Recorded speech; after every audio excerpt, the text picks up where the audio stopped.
Robert Reich was labor secretary under Bill Clinton, but he continues to pass himself off as an economist in his recent debunking series. And as John Stossel said bluntly, Reich is wrong about most everything.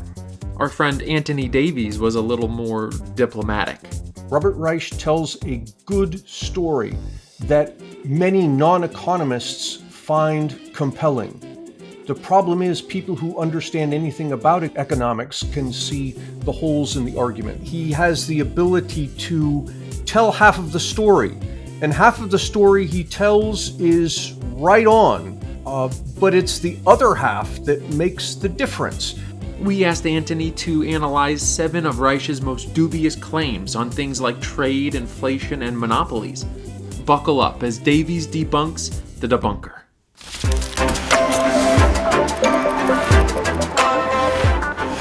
Many of the most vocal proponents of the so-called free market have for years been actively reorganizing the market for their own benefit. We confuse free market with a common misconception of capitalism. When people like Robert Reich use the word capitalism, what they really mean is cronyism. That is, people who have wealth or people who are in corporations co-opting the government for their benefit. Robert Reich fits exactly into this category. I mean, I don't know what his wealth is, but I'm sure it's more than the average American, so he would be counted amongst the more wealthy. More than that, he's connected. He was Secretary of Labor under Bill Clinton. He has contacts and connections with current politicians at the federal level. All of this gives him a level of influence that the typical American doesn't have. Now, again, what is the problem there? It's not that he has that level of connection. It's not that he has that level of wealth. It's that politicians are willing to change the rules of the game in exchange for that connectedness or that wealth. And to hear more, please join me at LibertyCon in Washington, D.C., February 7 through 9, 2025.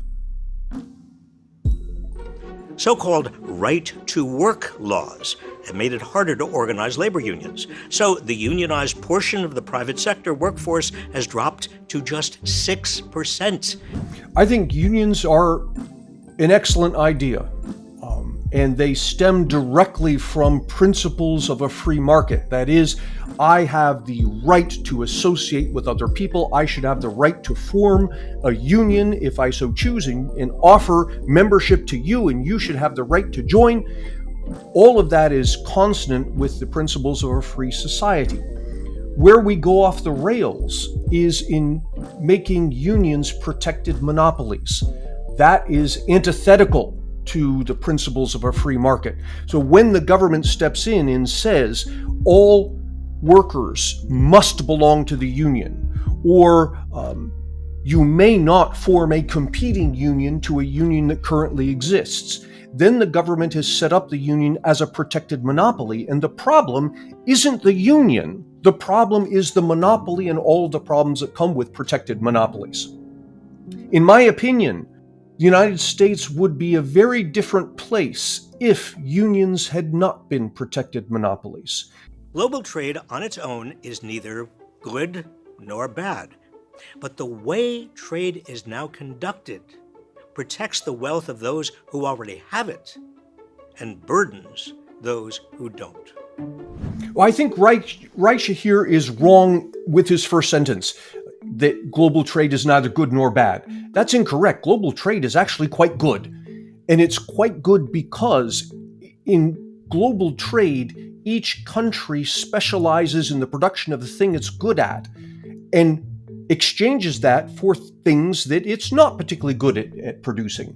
And if all of that seems esoteric, notice that the same phenomenon occurs all the way down to the household level, to the individual level. What do you do as a person? You go and you get training in the thing that you're good at. I'm good at thinking about and writing about economics, and I learned how to do this very well, and I go and do it. What do I not do? I don't grow my own food. I'm a horrible gardener. I don't fix my own car. I know nothing about mechanics. But what I do is take the money I earn as an economist and pay people who do understand how to grow food, how to fix cars. We exchange, we trade in the same way that countries do. The only difference is we're individuals as opposed to conglomerates of individuals. So the benefit that exists when I specialize in what I do and exchange it for you specializing in what you do, that benefit exists all the way up to the country level. Now, when Reich talks about trade being bad, the things he identifies in his video have nothing to do with trade. He talks about, for example, people who are connected, using trade to take advantage, to exploit others. That's a problem, but it's not a problem of trade. It's a problem that there are people in a position to co-opt the government, to use the force of government to their own benefit. After a security breach at Equifax that exposed the personal information of 145 million customers to hackers, Richard Smith retired with an $18 million pension. The Wells Fargo CEO, in charge of the unit that opened more than 2 million unauthorized consumer accounts, departed with a $125 million exit package. There's an interesting comparison to be made here between CEOs and professional athletes. They're similar in a lot of ways, and different in an important way. The important way in which they're different is that the average person can see the professional athlete. We see the work that they do. We can imagine the amount of effort it took for them to get to where they are in their careers, and we applaud them for what they do. CEOs, on the other hand, we largely don't understand what they do. We don't see them on the news except when they get in trouble for something. We don't see the effort it took for them to get to where they are in their careers. So that's the difference. Now think about the similarities. Professional athletes and CEOs are both paid in the multi-millions of dollars. When Robert Reich talks about how much CEOs earn, listen to the words he uses. He talks specifically about the most highly paid CEOs, and the most highly paid CEOs make tens of millions of dollars. So too with athletes. The average athlete in the United States doesn't make that much. You can find athletes that make many multi-millions of dollars, but it's only amongst the top echelon. Just like Robert Reich's quoting of the CEO's salaries, he only looks at the top echelon. So in both cases, we have, on average, the person in this field earning maybe more than the average person, but not an astounding amount. The top people earning a tremendous amount. Another similarity between the two: the effective career length for a professional athlete varies by sport, but it's in the neighborhood of 5 to 10 years. So too, the effective career length for the typical Fortune 500 CEO. In both cases, these people, the professional athlete and the CEO, are being asked to take on tremendous risk. In the case of the athlete, it's the actual physical risk to the athlete's body, and if something horrible happens on the field, the athlete is now done. He's finished working. He cannot be an athlete ever again. So too, the CEO. We ask the CEO to take on tremendous risk, not in terms of his body, but in terms of his decision making. And if the CEO makes a bad decision, that can be the end of the CEO's career. He's fired and he never works again. In both cases, the top-notch professional athlete and the top-notch CEO, they're offered pay packages that will pay them even if this bad risk evolves. Now, we will forgive it in the case of the professional athlete. Something happened, the athlete trips or he gets hit incorrectly, breaks his leg, he'll never play again. We tend not to be as forgiving with the CEO, but it's the same sort of risk. The CEO has an idea for a product and invests hundreds of millions of dollars of the stockholders' money developing this product, and the product is a bust. And we fire the CEO. And yet the CEO gets this severance package of multi-millions of dollars. Why? It's not as a reward for doing a bad job. It was the incentive to take the risk in the first place. Inflation is caused by too much government spending, along with wage increases. Higher wages and government spending don't push up consumer prices. In many cases, Mega corporations raise prices to increase their profits. We often think of companies raising prices to increase their profits. That's not always the case. Sometimes a company can increase its profit by lowering its price. In fact, more often than not, companies increase their profit by lowering their price. And we see that all over the place when you see companies offering coupons and sale prices, and they compete with other companies and they say, we've got the lower price. What are they doing? They're driving their price as low as they possibly can, not out of the goodness of their hearts, but because they're looking to maximize their profit. And the way to do it is to make up in units sold more than they lose in the price per unit that they're charging.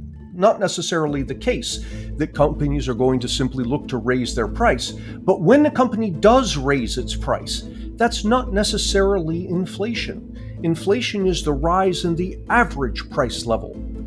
In a period of inflation, some prices may be going up, other prices may be going down. It's the average price level that matters. And when it comes to the average price level, there's only one thing that causes inflation. It's not corporate greed, it's not monopolistic behavior, it's the fact that the money supply is growing faster than the production of goods and services. On the one hand, that's misplaced monetary policy, that we have monetary policy that's causing the money supply to grow faster than it should. And we experienced this in 2020 through 2022. In 2020, with the lockdown, the government started cutting checks to people. And everybody said, wow, this is wonderful. We're getting all of these free checks. And economists lost their minds because they said, no, there's no such thing as a free lunch. You're going to pay for these checks. It's going to come back to you. And people said in response, and amongst them some politicians, no, we're not going to raise taxes to pay for this. The Federal Reserve is monetizing. It's printing the money in effect to pay for these checks.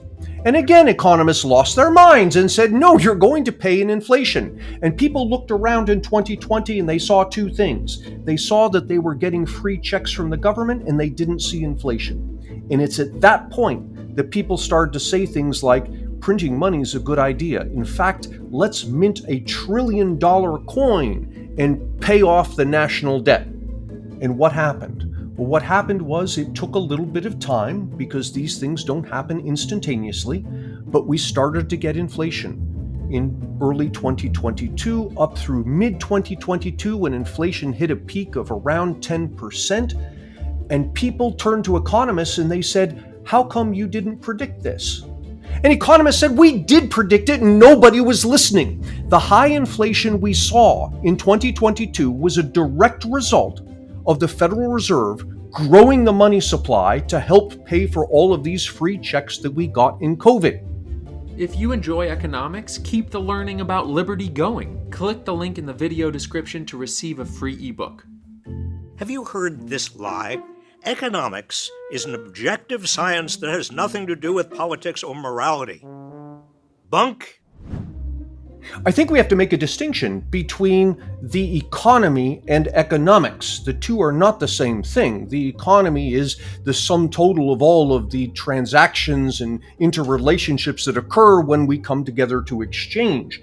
That necessarily is subjective. It's subjective because what you value is going to be different than what I value.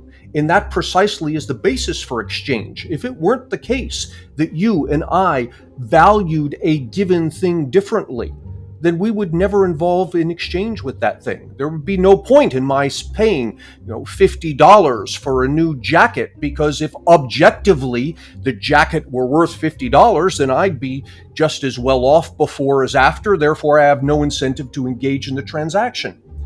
So the economy is one thing, and that is subjective because it's based on human beings, and human beings all have subjective motivations and preferences. Economics, however, is a science. It's a science whose intention is to be able to predict human behavior, and that is objective. It's objective because we understand how people react to things, and in understanding how people react to things, we can predict how they will act when certain things happen, when an object becomes more expensive, or their income becomes higher, or their taxes get cut. We can predict their behavior. So in this way, economics, the science, is objective. It treats, for example, Adolf Hitler the same as it treats Mother Teresa. They're both economic agents. Now, we predict that they will behave very differently, but that difference in behavior is due to them as subjective people. The economics that predicts their behavior is objective. Monopolies can raise prices and keep them high because there's not enough competition to charge lower prices and grab their consumers away.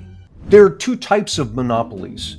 Monopolies that are monopolies because the government prevents entrepreneurs from competing, and monopolies that are monopolies because they do such a good job at producing what they produce at such a low price that consumers don't want to buy anywhere else.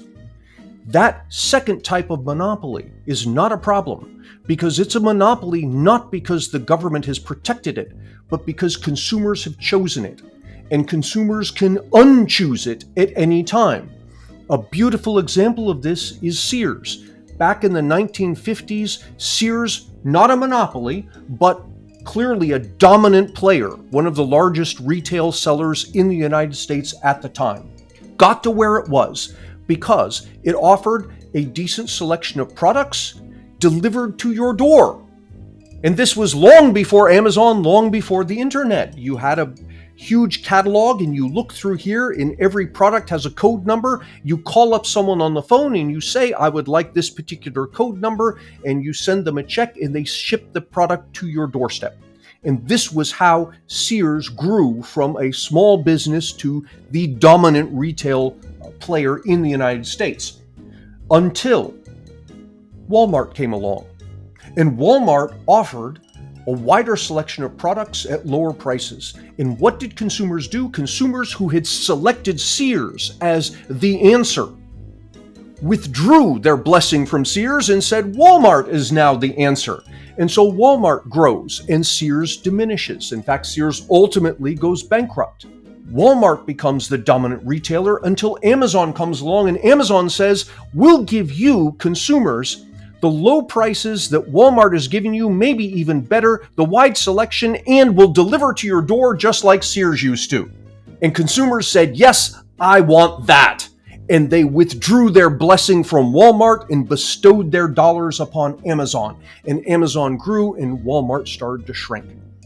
That sort of, and again, they aren't monopolies, but they are dominant players.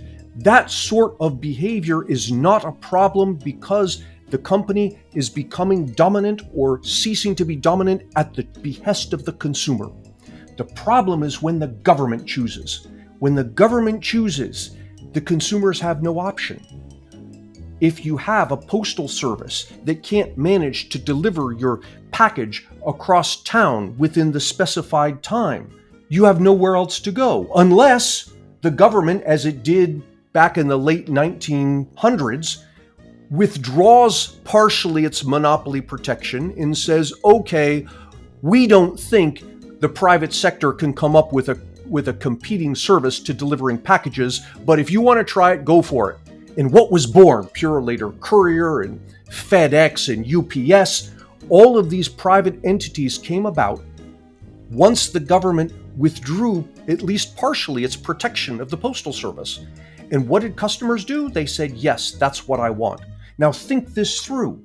You've got an entity like FedEx that charges way more than the Postal Service does to ship a product from New York to Los Angeles. And yet, so many people choose FedEx. Why? Because they can count on it. If you have a product, you have a package that absolutely, positively must be at its destination at a certain time, you do not trust the Postal Service. But we've learned to trust FedEx.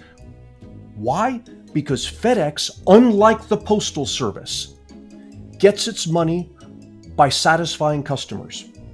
The Postal Service doesn't need to satisfy customers. It can turn to the government. and request government funding, to request subsidized loans, in effect, to ask the government to force consumers to pay for the product. This is one place in which Reich goes off the rails, confusing government-protected monopolies with consumer-chosen monopolies. Another place he goes off the rail is in the examples that he picks. He says, we used to have many airlines in this country, and now they've consolidated into just a few. In 1995, we had 96 airlines in this country, counting major and minor airlines. Today, there are only 58, so roughly half of what we used to have. One would expect, if you follow Reich's argument, that industry concentration is going to cause higher prices, it's going to cause monopoly behavior.